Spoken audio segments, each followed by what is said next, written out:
Okay, people, welcome to the 64th edition of Englishing with James, where we will be discussing time. That's right. Such an infinite subject. So many different ways to talk about time.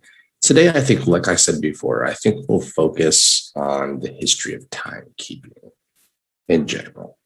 So, hello, Celia. Hello, Ethan. Welcome to the show. Let me wave, Instagram. I cannot wave to Ethan. That's 2 weeks in a row. Hi, Ethan. It won't let me wave. I don't know why. Okay, as I said, time. But before we get into time, and it's moving so fast today, huh? First, we have to start with our coronavirus report. You guys know the drill. But it seems that I can't share. What to do? Oh, now I can. Look at that. That's a miracle. Okay. Let's get right to it, shall we? Okay, almost there.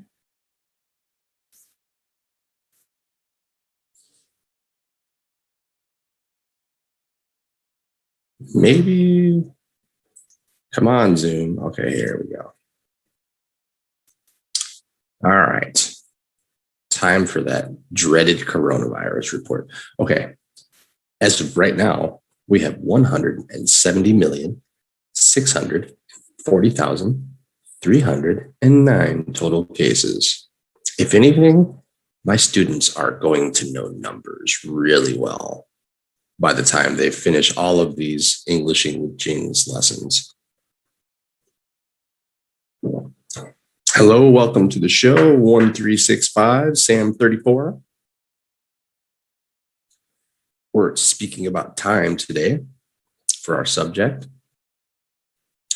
But first, we're having the coronavirus report. Okay, there's been 3,548,909 deaths so far. Recoveries, 152,625,886 total recoveries. This is the good part. All right. Looks like the United States is still in the lead for now. I think India will definitely pass them eventually. But right now, the United States has 34,035,318 total. 609,421 have died. Crazy numbers. There has been 27,818,961 recoveries. And right now, there's 5,606,936 active cases. Okay. On to Serbia, where I'm currently staying. We have 712,046 cases, 6,844 total deaths, 694,492 recoveries. That's the good news. All right, let's move on to Asia. As I previously stated, leading the pack for Asia is India. They have 27,894,800 total cases. 325,998 deaths. 25,454,320 recoveries. And right now, 2,114,482 active cases. All right, let's scroll down and find Hong Kong.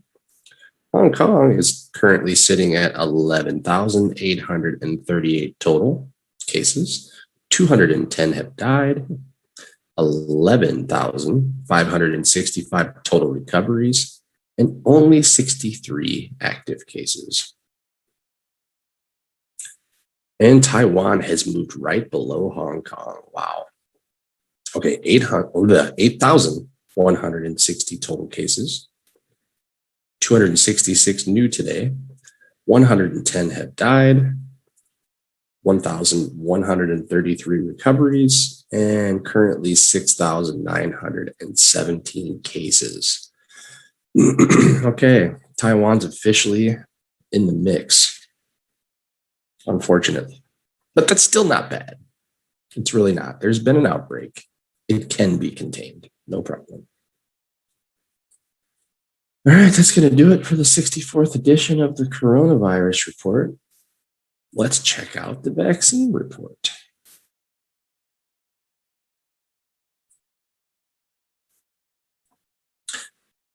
Is it showing the vaccine report right now? I just need a confirmation real quick because I cannot tell from my side. I just want to make sure that this is being shown.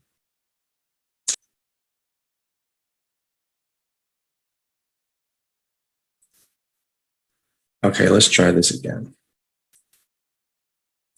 Now I know it's working. Okay. Vaccination report. Okay. We'll do this a little differently today. First, we're gonna say the total number of vaccinations. Okay, it looks like the US is at 292.1 million. Okay, that's crazy. There's only 340 million people in the United States. So almost everybody has had a dose, it looks like. Okay, India, 203 million. Seems like a high number, but India has almost 1.5 billion people. So Brazil, 66.43. UK, 63.35 million. Germany, almost 50. France, 35. Italy, 34. Canada, around 23. Chile's coming in on 19 million. Israel, almost 11 million.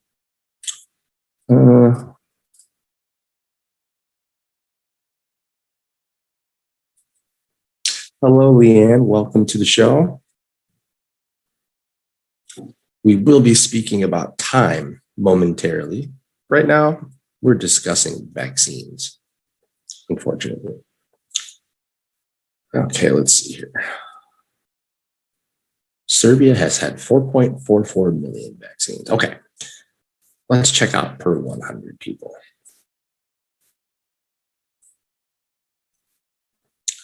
Israel leads the pack, 122 out of 100. Okay, that means that there's been some second doses. Bahrain, 98. Chile, 95. UK, 93.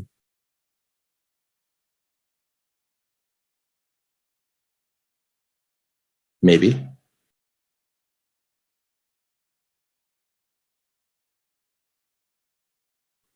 Hello, Leanne. Hi. How are you? Nice to meet you. Yes, good. Okay. Just easier. Of course. It's very nice to meet you. Welcome to the show. Today we're discussing time. Crazy, right?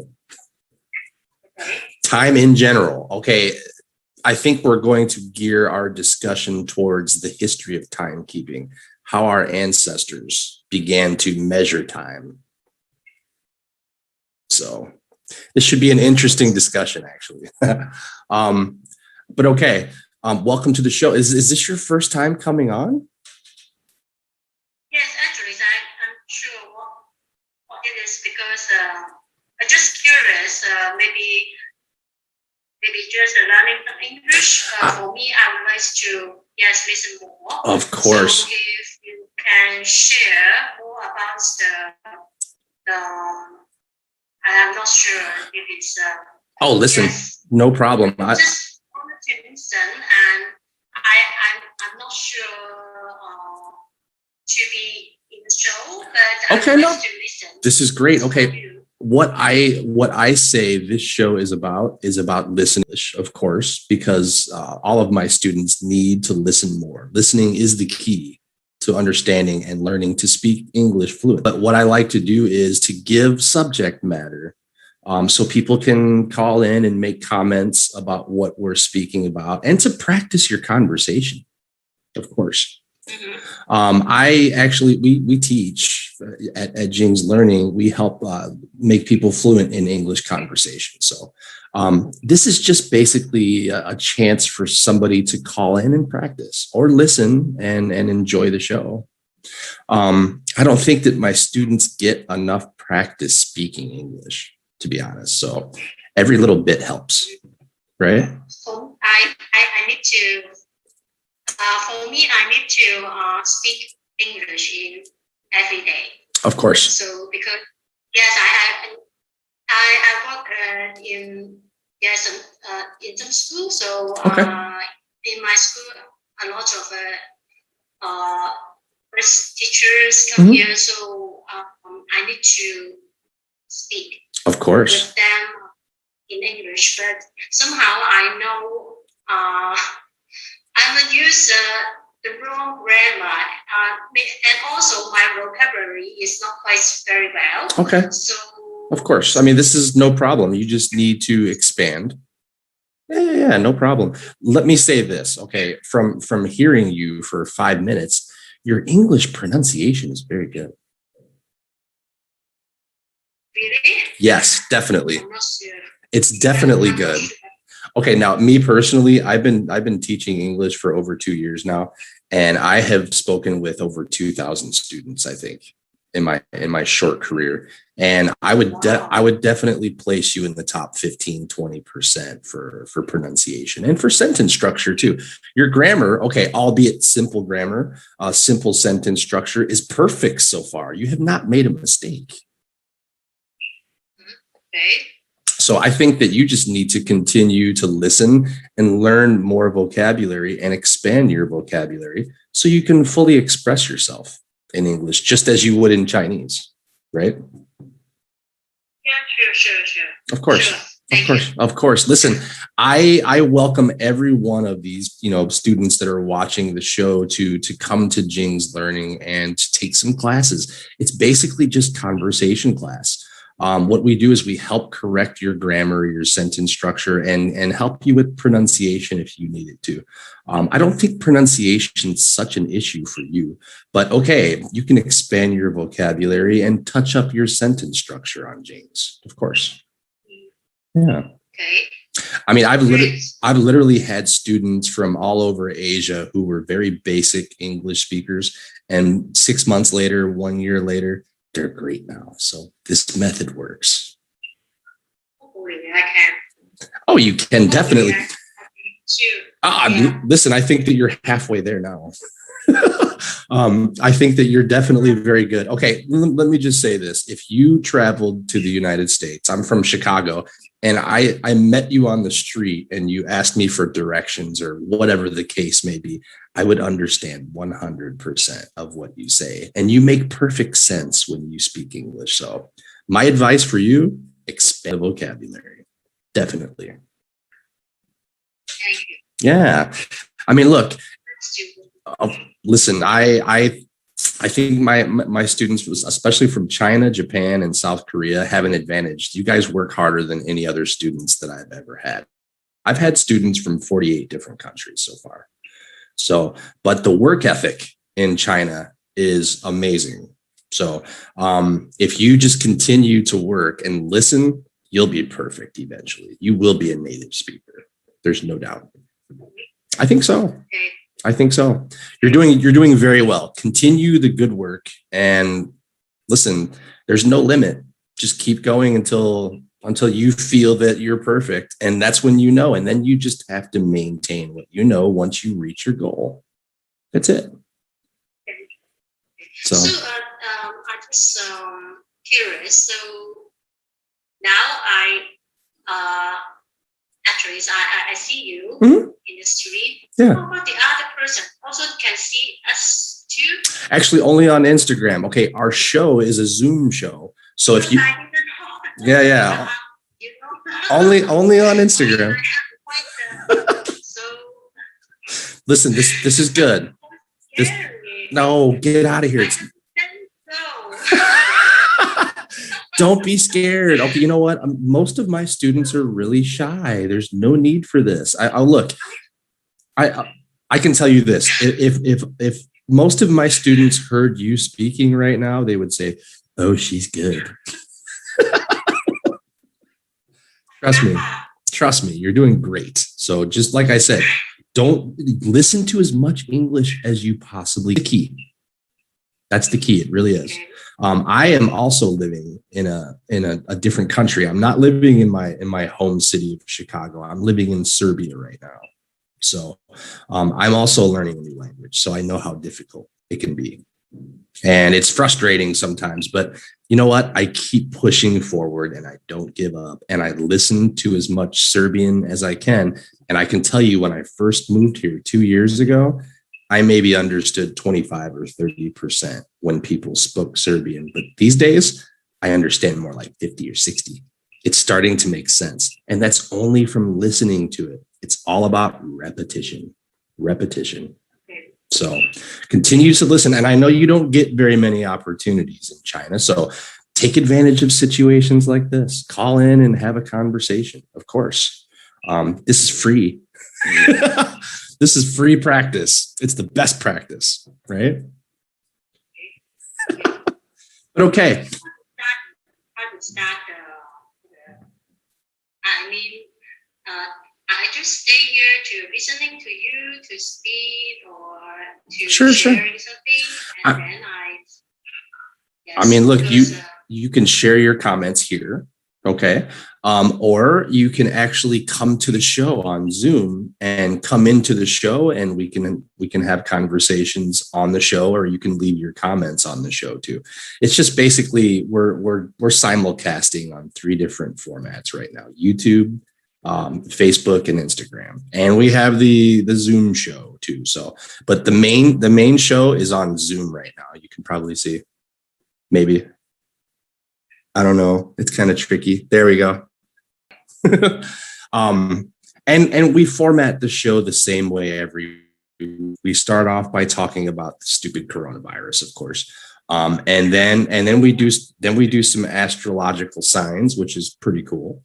And then we have a whole section of new vocabulary for our subject. So as soon as we finish this little conversation, I'm going to finish this little coronavirus report and astrology, and then you'll learn some new vocabulary. And it's all directly related to time today. So it's relevant. Okay. Yeah. So how many shows? How many times we can meet? Or once every Sunday, same time. Once every Sunday.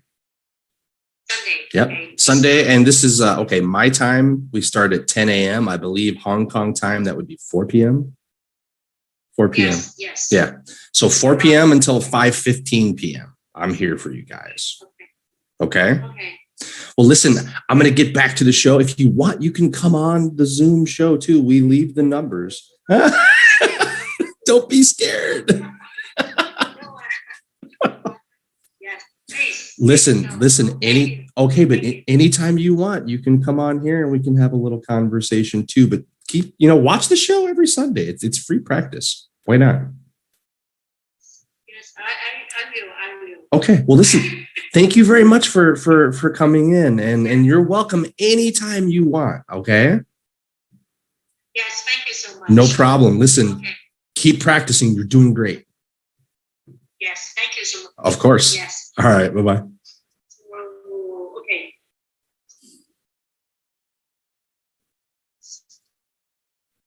Okay. Very cool. Very cool. What did I do wrong here? Okay, hold on 1 second. Okay, there we go. All right. Hello, Opaka. Hello, Polymac. Welcome to the show. I don't know why it won't let me wave to Opaka, but believe me, I'm waving. Hello, Nor. Hello, Venus. I'm trying to wave to all these people. Hello, Michael. Hello, Ben Chui. Guys, Thank you. Leanne, thank you. You're doing a fabulous job with your English. Keep going. Very, very good. Okay. You know what? I'm going to skip the rest of the vaccine report. We did enough of that. Let's move into some astrology, shall we? I think that sounds like a good idea. Let's be positive, huh? Okay. It's time for our 64th edition of the astrology report, guys. So listen for your birth sign and gain some advice in English. Okay. We're going to start off with Aries, people. Okay. Actually, 1 second here. Story. As the moon floats into solution-seeking Aquarius, Luna's presence here helps you hone in on your current aspirations. Later on, the moon's difficult encounter with responsible Saturn and erratic Uranus may create mental roadblocks around your goals. Acknowledge them without becoming overwhelmed. All right, Aries, we're going to move on to Taurus. Okay, Taurus. You're likely to be mulling over your current career path today, Taurus. Okay, Taurus doesn't like their career. This is terrible. The moon glides into progressive Aquarius, prompting you to prioritize your vocation. It's an ideal day to push ahead with personal projects and make course corrections with your ambitions. Later, tensions come to a head around personal freedom and demands of your job. As Luna butts heads with stifling Saturn and freedom-craving Uranus. Okay, on to Gemini. Gemini, Sunday's skies urge you to find an adventure to partake in. The moon glides in fellow air sign Aquarius, helping you find a welcome sense of equilibrium. After several emotionally charged days, if you can't escape your local confines, aim to get lost in a new book or a good movie. Luna's squabble later on with heavy Saturn and insightful Uranus can stir up mental storm clouds. Okay, so read a nice book or watch a good movie today. Gemini. Okay, on to Cancer. All right. As a Cancer, you need intimate interactions with trusted people that allow your emotions to safely surface. Keep this in the back of your mind today. As the reflective Aquarius moon pulls you into a withdrawn and deeply psychological headspace. Partnership matters. Take on added importance today. Later on, Luna's difficult encounters with heavy Saturn and erratic Uranus can create emotional roadblocks in social situations. Okay. On to Leo. By the way, I'm a Leo. So this one's for me. All right, your relationships need attention today. That's not true. Leo, single or taken, you can't help but mull over the current state of your love life. Okay, it's not true today. It's ideal to devote energy to reinvigorating a partnership if committed, or to reach out to someone and establish contact if you're single. Later on, the tone shifts to a much heavier mood with walled-off Saturn and surprise bringer Uranus. Okay, so Leo, it's all about looking for love or making the love that you have better today. Okay, we can always do that. All right, on to Virgo. All right, take a beat to adjust to your new pace today, Virgo. You're in the mood to get productive, despite having second thoughts about certain elements of your career. The solution-seeking Aquarius moon pushes you to cross things off your to-do list in a way that doesn't overwhelm you. Later on, roadblocks between the reality and the vision are likely to emerge. As the moon wrestles with heavy Saturn and freedom-seeking Uranus, Okay. It's all about being productive, Virgo. All right, on to Libra. All right, Libra. Sunday skies call for leisurely enjoyment. The moon floats into levity, seeking Aquarius, pushing you to explore an artistic outlet. Immerse yourself in a creative project or get lost in a romantic wonderland. Oh, that's so nice.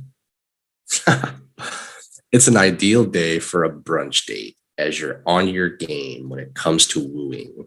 Later on, the tone shifts to a considerably heavier mood relationship wise when the moon squabbles with blocked off Saturn and erratic Uranus. All about romance this week. Romance or work. All right, we're going to move on to Scorpio.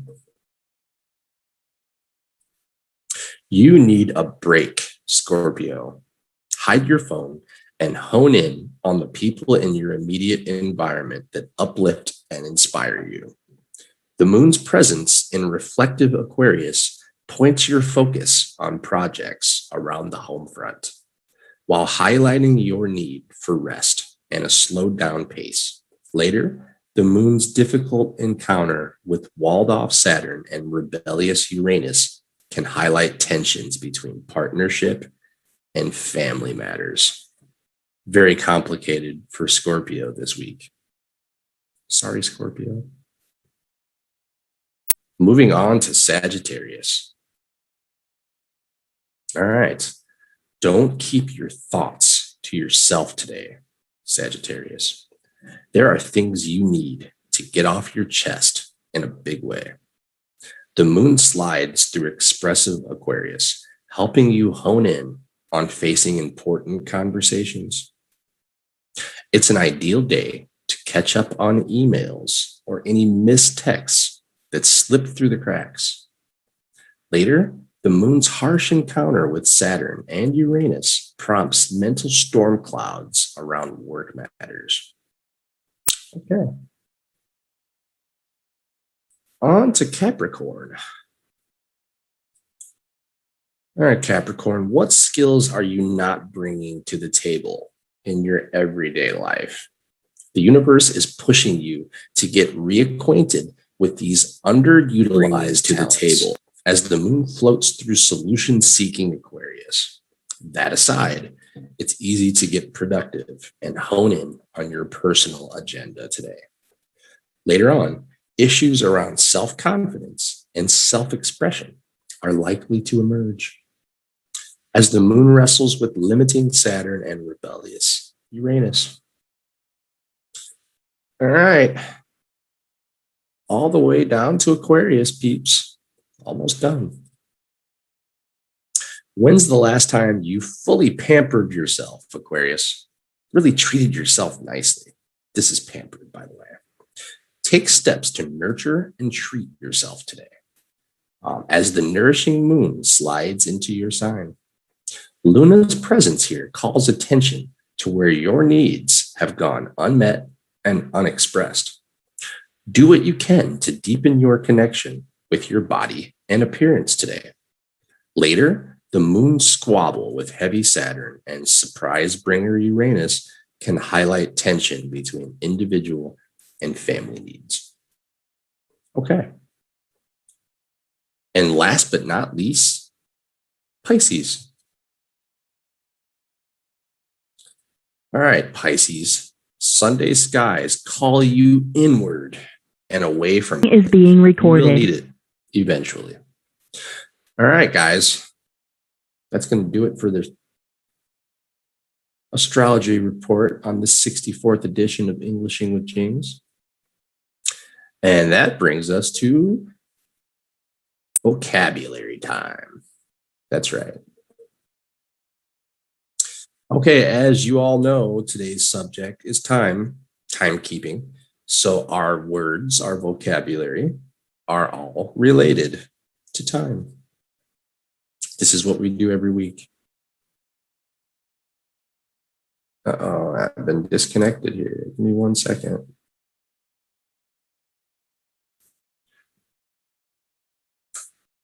All right, we have a little bit of a delay on the show right now.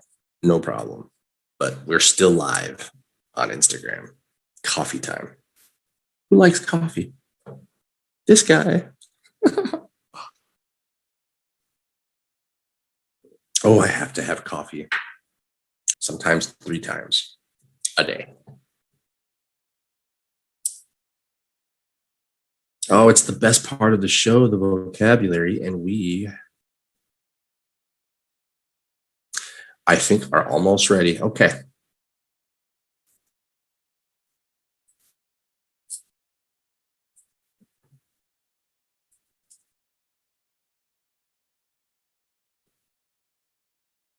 Let me just verify that we're ready to rock here, and we'll get her going.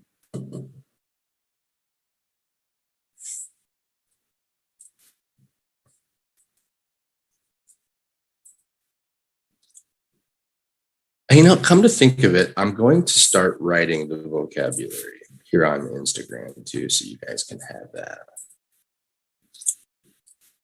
You know, come to think of it, I'm going to start writing the vocabulary here on Instagram. Oh, I'm so anxious to get these very well thought out. Okay, here we go. Vocabulary. All right, here we go. First vocabulary of the 64th edition of Englishing with Jing is second. Second. Say it with me, everybody. Second. Very, very good. Okay. Second is next to the first in place or time. But that's not what I'm looking for. One that is number 2 in a series, okay?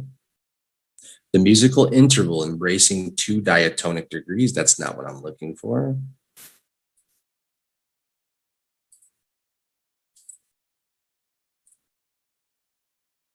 The 60th part of a minute of angular measure.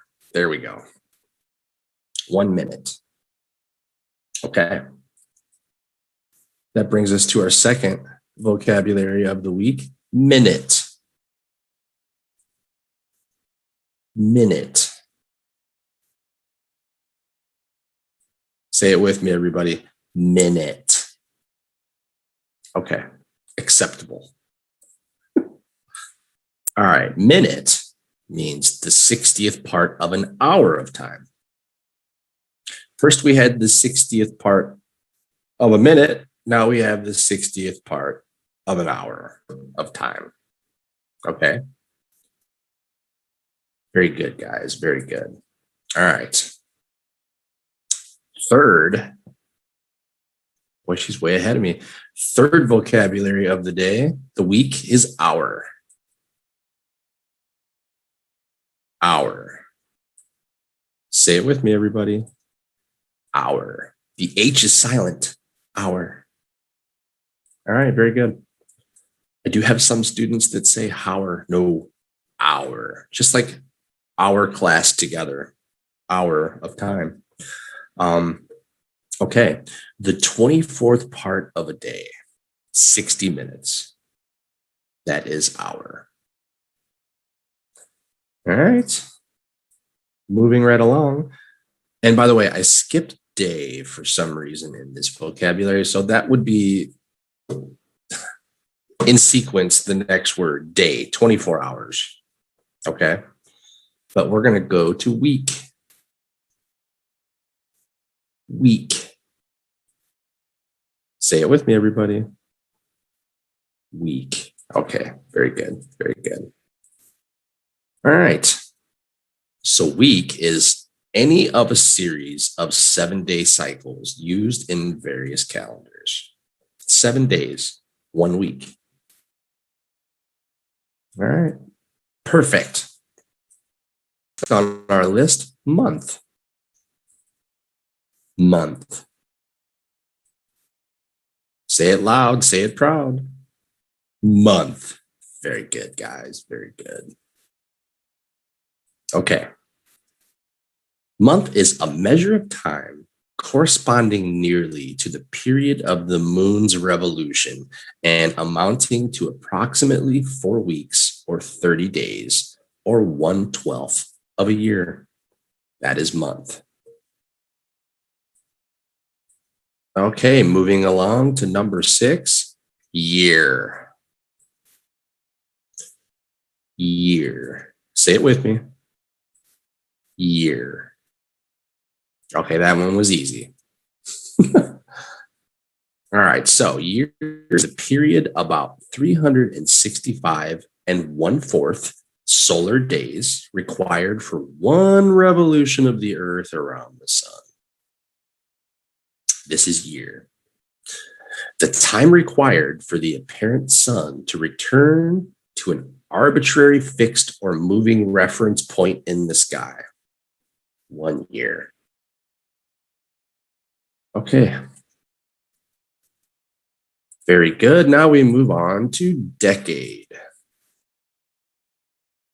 Decade. Say it with me, everybody.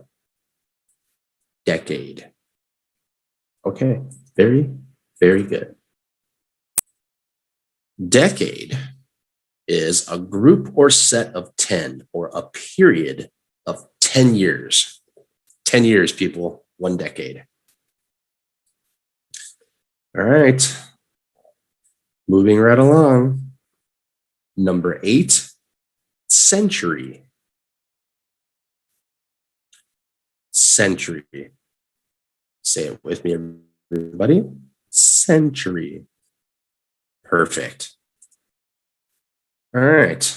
Century is a period of 100 years. 100 years, people. All right, moving on to number 9, millennium. Millennium. Say it with me, everybody. Millennium. Perfect. Very, very good. Okay. Millennium is the 1,000 years, a period of 1,000 years, millennium. So when we arrived at the year 2000, this was the second millennium. And this is why that generation born at that time are called the millenniums. Makes sense, right? Okay, moving on to number 10.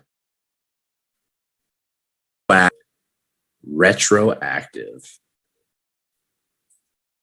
This one's not so easy. Say it with me. Retroactive. Very good. Okay. Retroactive means extending in scope or effect to a prior time or to conditions that existed or originated in the past. Retroactive. Made effective as of a date prior to enactment. Okay. Perfect, guys. Perfect. Number 11, moment. Moment. Say it with me, everybody. Moment. Okay. Very, very good. Okay.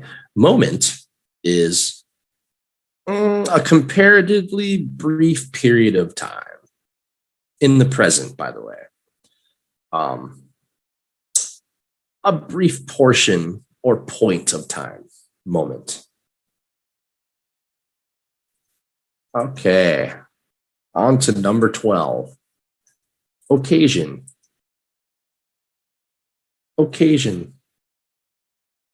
Say it with me. Occasion. Aha. Very good. Okay. Occasion is an occurrence or condition that brings something about. A happening, an incident, a time at which something happens. Occasion. Okay. These are so good. On to number 13, Duration. Duration. Say it loud, say it proud. Duration. All right, very good. Duration. Duration is a continuance in time. Excuse me, the time during which something exists or lasts. This is a duration. So I can say the duration of our show is 1 hour and 15 minutes. Good example. Okay, on to number 14, infinity. Infinity. Say it with me, everybody. Infinity. This is a powerful word. Infinity means unlimited extent of time, space, or quantity. Forever is synonymous with infinity. That's definitely a powerful, powerful vocabulary right there. All right. On to 15. Continuance. Continuance. Say it with me, everybody. Continuance. That's what I'm talking about. Very good. Okay, continuance means the quality of enduring. Let's see. They don't give me very examples here.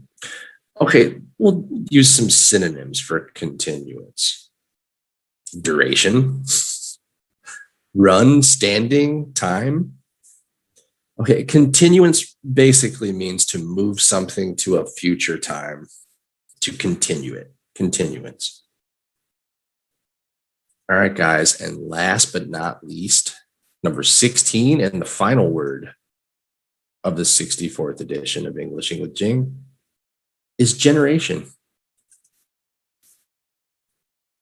Generation. Say it with me, everybody. Generation. Okay, not bad. All right, generation is a group of individuals born and living contemporaneously.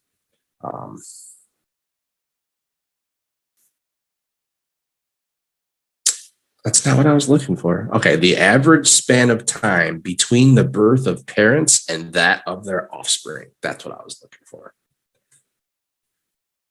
All time related. Very good. Okay, guys, that's going to do it for the 64th edition of Englishing with James. So now we finally get to speak about time and the history of timekeeping. Oh, hold on 1 second. There we go. I had this bookmarked. Here we go. Okay, guys, I'm going to do a little bit of reading. So follow me. Any questions? You can send me a message either here at Instagram, here on the Zoom, or on YouTube or Facebook. Okay. The history of timekeeping devices. Okay.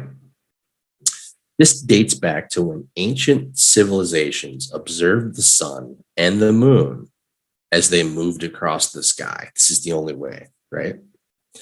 The current sexagesimal system of time measurement dates to approximately 2000 BC from the Sumerians. 4,000 years ago, this started.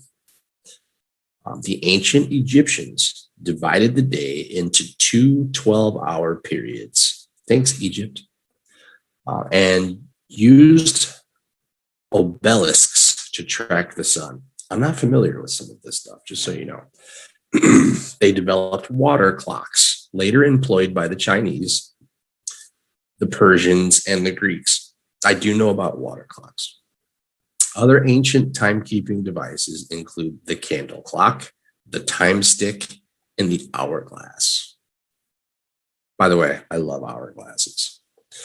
But really, though, to use an hourglass to keep track of time. So every hour, you have to flip it again, do that 24 times, and stay awake the entire time.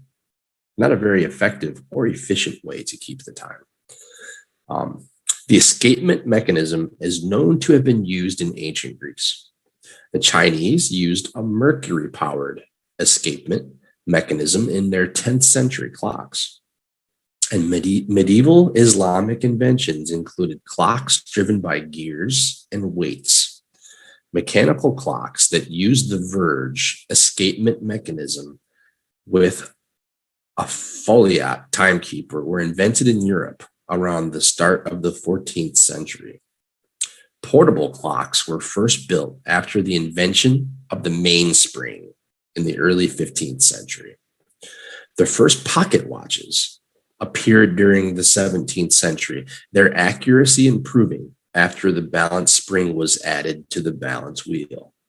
All those little gears and wheels. So cool. During the Dutch Golden Age, the polymath Christian Huygens invented an accurate and practical pendulum clock. And the hairspring, which led to the development of the watch, of course.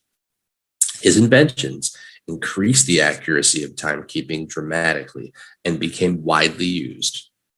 Quartz oscillators were invented in the 1930s and still used to this day, and atomic clocks emerged after World War II. Technological advances during the 1960s made quartz clocks compact and cheap watches, leading to their dominance during the 1980s. Atomic clocks are more accurate than any other timekeeping device. They are used to calibrate other devices. A standardized system for measuring time, coordinated universal time, is based on it just sounds crazy to me, though, atomic time. When I think atomic, I think nuclear. I don't like that. I'm very, very peaceful. Okay. Let's talk about timekeeping by the early civilizations, because I can't imagine how precarious that situation was. Okay.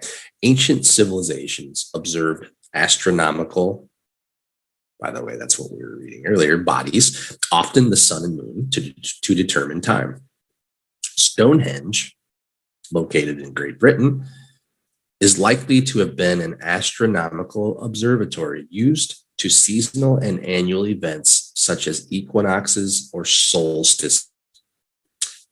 As megalithic civilizations left no recorded history, little is known of their timekeeping methods.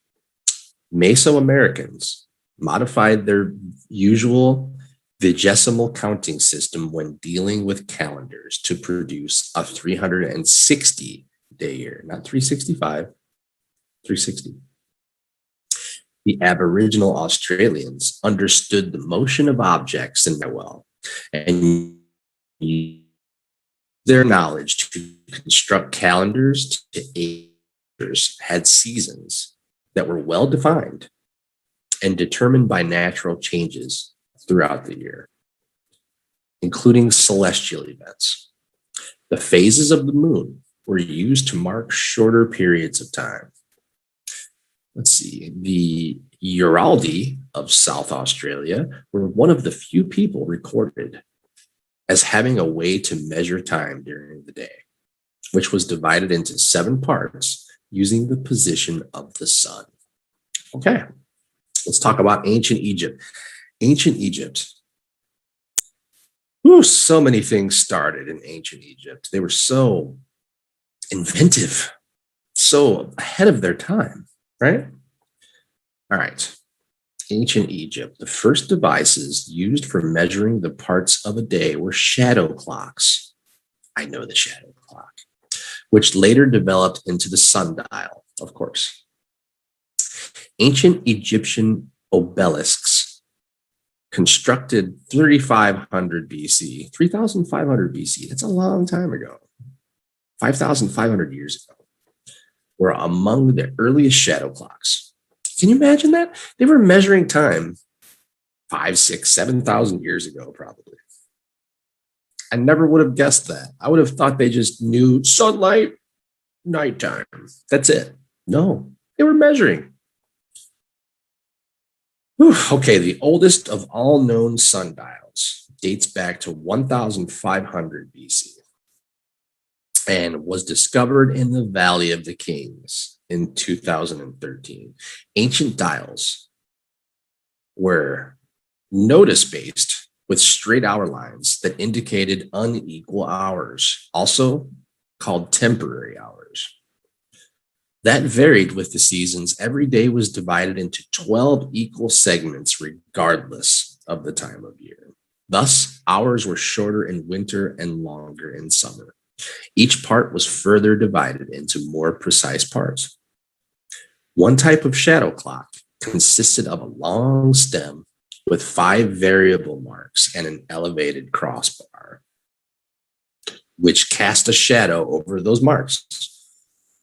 It was positioned eastward in the morning so that the rising sun cast a shadow over the marks and was turned west at noon to catch the afternoon shadows. Obelisks functioned in much the same manner. The shadow cast on the markers around it allowed the Egyptians to calculate the time. The obelisk also indicated whether it was morning or afternoon, as well as the summer and winter solstices. A third shadow clock developed 500 BC was similar in shape to a bent T-square. It measured the passage of time by the shadow cast by its crossbar on a nonlinear rule. The T was oriented eastward in the morning and turned around at noon so that it could cast its shadow in the opposite direction. Makes sense. Although accurate, shadow clocks were useless at night and in cloudy weather. Exactly. The Egyptians therefore developed other timekeeping instruments, including the water clock and a system for tracking star movements. Okay, the oldest description of a water clock is from the tomb inscription of the classic Egyptian water clock. A bowl with small holes in the bottom, which was floated on water and allowed to fill at a near constant rate. Markings on the side of the bowl indicated elapsed time as the surface of the water reached them. The oldest known water clock was found in the tomb of Pharaoh Amenhotep III, and he lived from 1417 to 1379 BC. Hold on, I got a message.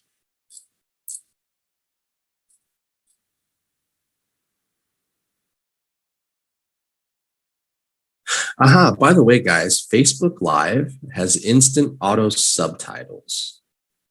So if that makes it a little bit easier for you, watch the live stream on Facebook. This is good. I had no idea. Okay.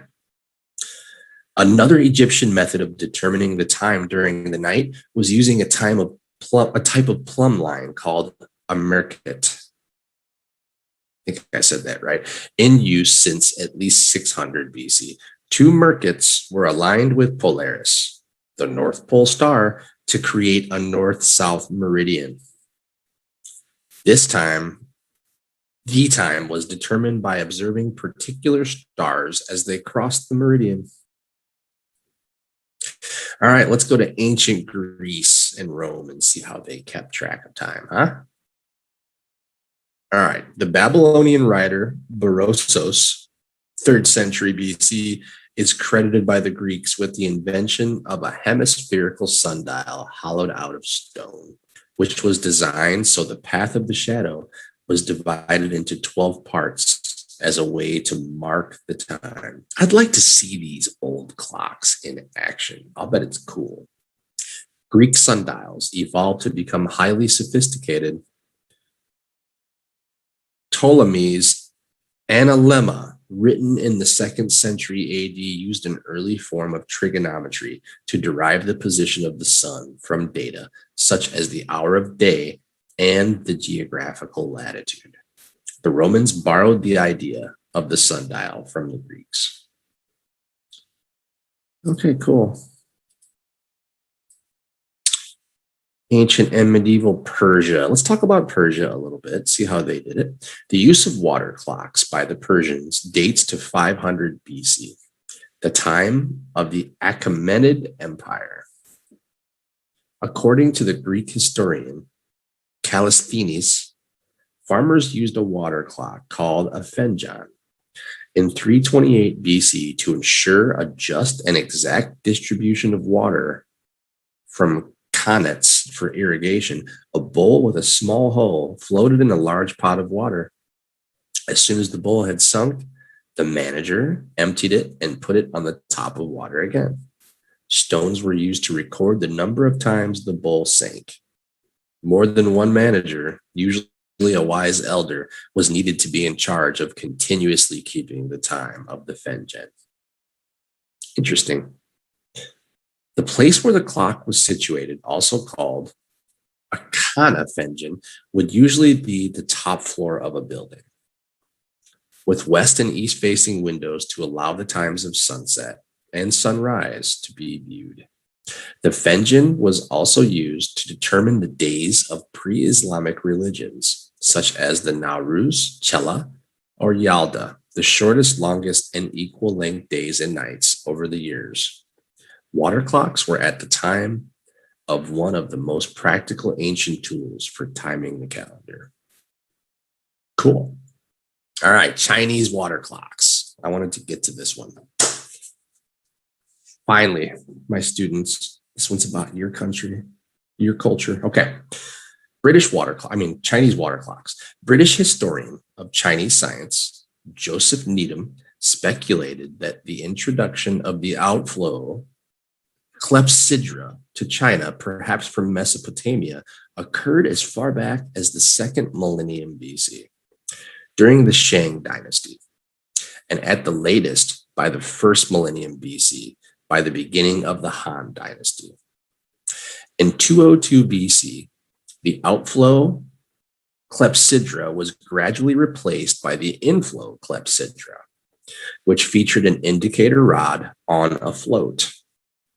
To compensate for the failing pressure head in the reservoir, which slowed timekeeping as the vessel filled, Zhang Heng added an extra link between the reservoir and around 550 AD. Yin Gui was the first in China to write of the overflow or constant level tank added to the series, which was later described in detail by the inventor Shen Kuo. Around 610, this design was trumped by two Sui dynasty inventors, Gang Zheng and Yuan Kai, who were the first to create the balanced clepsydra with standard positions for the steel yard balance. Needham stated that the balanced clepsydra permitted the seasonal adjustment of the pressure head in the compensating tank by having standard positions for the counterweight graduated on the beam, and hence it could control the rate of flow for different lengths of day and night. With this arrangement, no overflow tank was required, and the two attendants were warned when the clepsydra needed refilling. The first machine to use an escapement mechanism was completed in 721 by Chang'an by tantric monk and mathematician Yi Jing and government official Liang Lingzan. It used an escapement to regulate the power of the water driving an astronomical clock so that motion of the planets and stars could be duplicated. And by the way, I hope I'm saying these Chinese names right. If I'm not, help. I want to say them perfect, so please help. Okay, since Yi Jing's clock was a water clock, it was affected by that problem was solved in 976 by the Chinese astronomer and engineer Zhang Sixun by replacing the water with mercury, which remains liquid down to negative 39 Celsius. Zhang implemented the charges into his clock tower, which was about 10 meters tall, with escapements to keep the clock turning and bells to signal every quarter hour. Very cool. Very, very cool. So that might have been the first giant, like grandfather clock. Okay. Another noteworthy clock, the elaborate cosmic engine, was built by the polymath Su Song in 1088. It was about the size of Zhang's tower, but had an automatically rotating armillary sphere, also called a celestial globe, from which the positions of the stars could be observed. It also featured 5 panels with mannequins ringing gongs or bells and tablets showing the time of day or other special times. I'll bet that looks awesome. I wonder if it's still alive right now. Furthermore, it featured the first known endless power transmitting chain drive in horology. Originally built in the capital of Kaifeng, it was dismantled by the Jin army and sent to the capital of Yangjing, now Beijing, where they were unable to put it back together. As a result, Su Song's son, Su Ji, was ordered to build a replica. The clock towers built by Zhang Sixun and Su Song in the 10th and 11th centuries, respectively, also incorporated a striking clock mechanism, the use of clock jacks to sound the hours. Okay, so it sounds to me like China had the coolest clocks, the best clocks, different kinds of chimes, little characters that would come out of the clock. So cool, guys. Thank you. I mean, an ordinary clock is boring, so thanks for spicing it up. Okay. Let's talk a little bit about candle clocks. And then I think we're going to wrap it up for today, guys. All right, candle clocks. One of the earliest mentions of a candle clock is in a Chinese poem written in AD 520 by Yu Jianfu, who wrote of the graduated candle being a means of determining time at night. Similar candles were used in Japan until the early 10th century. Until 10th century, the invention of the candle clock was attributed to the Wessex King Alfred the Great. The story of how the clock was created was narrated by Asser, the king's biographer, who lived in Alfred's court and became his close. Alfred used 6 candles, each made from 10 pennyweights of wax, and made to be 12 inches, 30 centimeters high, and of a uniform thickness. The candles were marked at intervals of an inch. Once lit, they protected from the wind by being placed in a lantern made of wood and transparent horn. It would have taken 20 minutes to burn down to the next mark. The candles, burning one after another, lasted for 24 hours. The 12th century Muslim inventor Al-Jazari described 4 different designs for a candle clock in his book, The Book of Knowledge of Ingenious Mechanical Devices. His so-called scribe candle rock was invented to mark the passing of 14 hours of equal length. A precisely engineering mechanism caused a candle of specific dimensions to be slowly pushed upwards, which caused an indicator to move along a scale. Every hour has a small ball emerged from the beak of a bird. That's cool. Okay, oil lamp clocks consisted of a graduated glass reservoir to hold the fuel supply, the level in the reservoir providing a measure of the passage of time. They were in common, used in France and Germany during the 18th century. Okay, incense clocks. We'll read this one and then we'll finish. All from China, by the way. Incense clocks. Incense clocks were first used in China around the 6th century. In Japan, one still exists in Shoson. Although its characters are not Chinese, but Devanagari, due to their frequent use of Devanagari characters suggestive of their use in Buddhist ceremonies. American sinologist Edward H. Schaefer speculated that incense clocks were invented in India.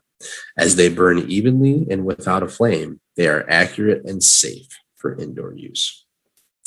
Several types of incense clocks have been found. The most common forms include the incense stick, and incense seal. An incense stick clock was an incense stick with calibrations, some dropped weights, and even intervals. Incense with different scents were used so that the hours were marked by a change in odor. As the sticks burnt away, incense sticks could be straight or spiraled. The spiraled ones were intended for long periods of use and often hung from the roofs of homes and temples. In Japan, a geisha was paid for the number of kodoki incense sticks that had been consumed while she was present, a practice which still continued until 1924. Wow. Incense seal clocks were used for similar occasions and events as the stick clock, while religious purposes were of primary importance. These clocks were also popular at social gatherings and were used by Chinese scholars and intellectuals. The seal was a wooden or stone disc with one or more grooves etched in it, into which incense was placed. These clocks were common in China, but were produced in fewer numbers in Japan. To signal the passage of a specific amount of time, small pieces of fragrant woods, resins, or different scented incenses could be placed on the incense powder trails. Different powdered incense clocks use different formulations of incense, depending on how the clock was laid out. The length of the trail of incense, directly related to the size of the seal, was the primary factor in determining how long the clock would last. To burn 12 hours, an incense path of around 20 feet has been meter-long incense for 12 hours. Wow, that's a big incense. I've never seen one that big before. While early incense seals were made of wood or stone, the Chinese gradually introduced discs made of metal, most likely beginning during the Song Dynasty. This allowed craftsmen to more easily create both large and small seals, as well as design and decorate them more aesthetically. Another advantage was the ability to vary the path of the grooves to allow for the changing length of the days in the year. As smaller seals became more readily available, the clocks grew in popularity among the Chinese and were often given as gifts. Incense seal clocks are often sought by modern-day clock collectors. However, few remain that have not already been purchased or been placed on display at museums or temples. Cool. Okay, I'm definitely learning about new ways to measure time. I did not know there was an incense clock. That is definitely new to me. Or candle clock. Not familiar with these. Cool. You know what? The rest is pretty much modern stuff. So, okay. I mean, we know what modern timekeeping looks like. We really don't have to talk about that so much. Okay, let's find a quick video to show the history of timekeeping, huh? I think I can find a good one.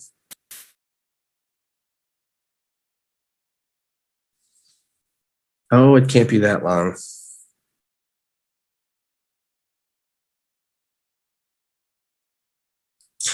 Okay, I found one.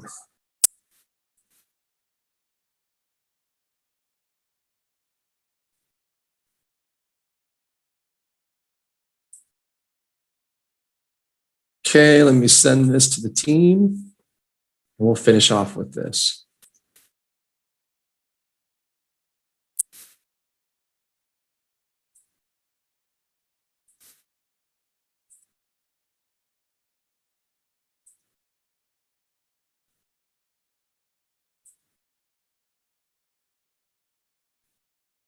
Okay, this will work. This will work. This will work. Okay.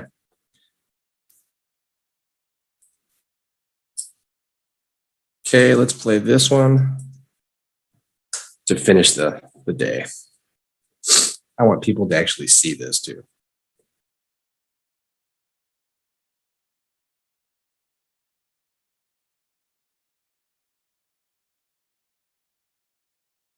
Good grades.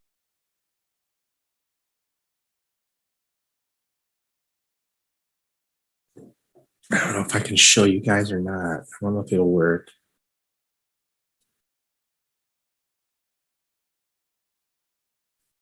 Nah, that's not going to work.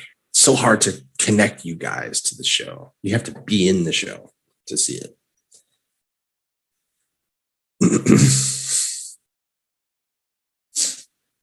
I have no volume, no audio.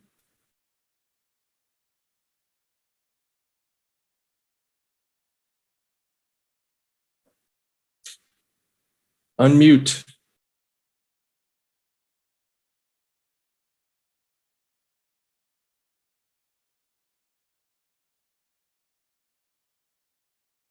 I think it's muted down there. No?